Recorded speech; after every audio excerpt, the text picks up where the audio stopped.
What is drug? देखते हैं drug क्या है। ड्रग वो ऐसा कोई केमिकल सब्सटेंस जो कि बॉडी में बायोलॉजिकल तब्दीली लेके आए। बायोलॉजिकल मीन या फिजियोलॉजिकल तब्दीली लेके आए, मीन्स बॉडी के फंक्शन में तो कोई तब्दीली लेके आए थ्रू इट्स केमिकल एक्शन।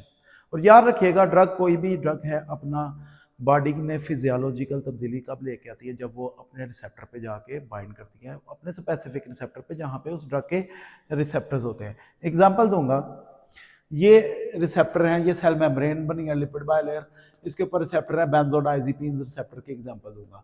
इसके ऊपर जाके बेंजोडाइजिपीन्स ड्रग्स जाके बाइंड करेंगी। ड्रग यहाँ पे जाके डी मीन ड्रग यहाँ पे जाके बेंजोडाइजिपीन्स रिसेप्टर पे जाके बाइंड करती हैं, और ये और जब ड्रग जाके रिसेप्टर पे बाइंड करती है तो कोई ना कोई केमिकल तब्दीली आती है सेल के अंदर, जैसे कि ये क्लोराइड की एंट्री होगी सेल के अंदर। अब मीन्स के ड्रग जब भी जाके रिसेप्टर पे बाइंड करती है तो उसमें कोई ना कोई केमिकल तब्दीली लेके आती है। केमिकल तब्दीली की वजह से बॉडी में फिजियोलॉजिकल फंक्शन में तब्दीली आती है। This is called the drug. Next देखते हैं what is pro drug. Pro drug basically inactive होती है ड्रग, यानी हम बाहर से कोई मेडिसिन ले रहे हैं, वो उसका कोई एक्शन नहीं अपना। जब वो बॉडी में जाएगी, वो प्रो ड्रग जो होगी बॉडी में जाएगी, बॉडी में जाके इसका कोई मेटाबॉलिक प्रोसेस होगा इस ड्रग के साथ, तो उसमें कोई ना कोई मेटाबॉलिज्म के बाद ड्रग बॉडी में जाने के बाद ड्रग जो है मेटाबॉलिक प्रोसेस के थ्रू इन एक्टिव फार्म से एक्टिव फार्म में आ जाएगी। और वो जो एक्टिव फार्म वाली जो चीज़ एक्टिव फार्म में आई है वो बेसिकली कोई ना कोई फिजियोलॉजिकल तब्दीली लेके आएगी बॉडी में। एग्जांपल दूंगा, लीवोडोपा। लीवोडोपा एक ड्रग है जो कि हम ओरली लेते हैं, ये इनएक्टिव होती है, इनएक्टिव है।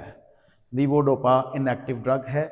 ये पार्किंसन डिजीज होती है, जिसे आपने सुना होगा, राशा जिसपे हाथ कामते रहते हैं बूढ़े बाबों के, आपने देखा होगा, ठीक है। मसल्स पे कंट्रोल नहीं रहता, स्केलेटल मसल्स पे कंट्रोल नहीं रहता, इसलिए दी जाती है। ये इनएक्टिव फॉर्म में होती है लीवोडोपा। ये जब दी जाती है बेसिकली इसका मेन हमने क्या करवाना होता है, इसे ब्रेन तक पहुंचाना होता है, ब्लड ब्रेन बैरियर क्रॉस करवाना होता है। लीवोडोपा चूँकि अगर इसकी एक्टिव फॉर्म जो है डोपामिन, डोपामिन इसलिए डायरेक्टली नहीं दी जाती, वो ब्लड ब्रेन बैरियर क्रॉस नहीं कर सकती, इसलिए इसे लीवोडोपा की फॉर्म में दिया जाता है, ताकि ये ब्लड ब्रेन बैरियर क्रॉस करके ब्रेन के अंदर पहुंचे और वहाँ पे जो डोपामिन न्यूरोट्रांसमीटर है वो उसका लेवल नॉर्मल हो। अब ये डोपामिन जो है ब्रेन में नॉर्मली तौर पे न्यूरोट्रांसमीटर बनता है। जब ये नॉर्मली नहीं बनेगा न्यूरोट्रांसमीटर, जिसकी वजह से पार्किंसन डिजीज़ हो जाएगी और पेशेंट को हाथ वगैरह कांपने शुरू हो जाएंगे। तो बेसिकली हम मेन मकसद क्या है, ब्लड ब्रेन बैरियर को अंदर तक पहुंचाना, ब्रेन लेवल तक डोपामिन न्यूरोट्रांसमीटर को पहुंचाना। तो इसलिए इसे हम इनएक्टिव फॉर्म में लेते हैं। एक्टिव फॉर्म जो है ब्लड ब्रेन बैरियर क्रॉस नहीं कर सकी, और जब ये ब्रेन क्रॉस कर जाएगी ब्लड ब्रेन बैरियर, जाके अपनी एक्टिव फॉर्म डोपामिन में कन्वर्ट हो जाएगी। दूसरी एग्जांपल मैं आपको दे देता हूँ। मार्केट में एक ड्रग आती है जो कि खून पतला करने के लिए होती है, प्लेविक्स के नाम से आती है, जिसके अंदर मेन केमिकल कंपाउंड है क्लोपिडोग्रिल।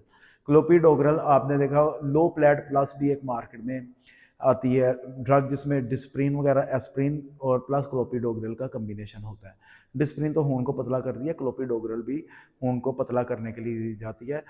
लेकिन इसमें जो क्लोपिडोग्रिल है वो इनएक्टिव फॉर्म में है। वो क्या होता है, लिवर में जाती है। जब हम क्लोपिडोग्रिल लेते हैं वो लिवर में जाती है, लिवर यानी जिगर में, कलेजी जो खाते हैं बकरे की, लाइक कलेजी में गई, लिवर में गई, तो उधर जाके वो अपनी एक्टिव फॉर्म, एक्टिव मेटाबोलाइट में कन्वर्ट हो जाती है, जिसकी वजह से खून पतला होना शुरू हो जाता है।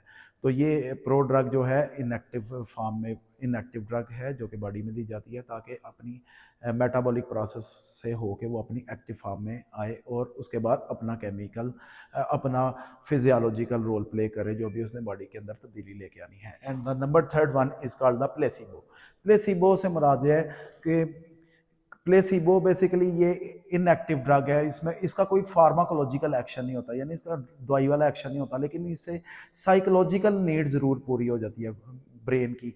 लाइक कोई पेशेंट है, वो बार बार नींद की गोलियों पे लग गया, नींद की टैबलेट्स लेता है बार बार, ओके। तो अब इसका क्या करते हैं डॉक्टर, मोस्टली क्या करते हैं कि वही डब्बियाँ तैयार कराई होती हैं, वही सेम कलर सेम पैकिंग, लेकिन उसके अंदर एक्टिव इंग्रेडिएंट नहीं रखा होता जिसका कोई फार्माकोलॉजिकल एक्शन है। तो पेशेंट की साइकी नीड पूरी करने के लिए दी जाती है ताकि उसे असल दवाई ना जा रही हो, लेकिन पेशेंट को पता ना चले कि ये इनएक्टिव ड्रग जा रही है, इसके अंदर एक्टिव फार्माकोलॉजिकल कंपाउंड कोई भी नहीं है। इसके अलावा ये रिसर्च स्टडीज़ में भी, कंट्रोल स्टडीज़ में इस्तेमाल होती है।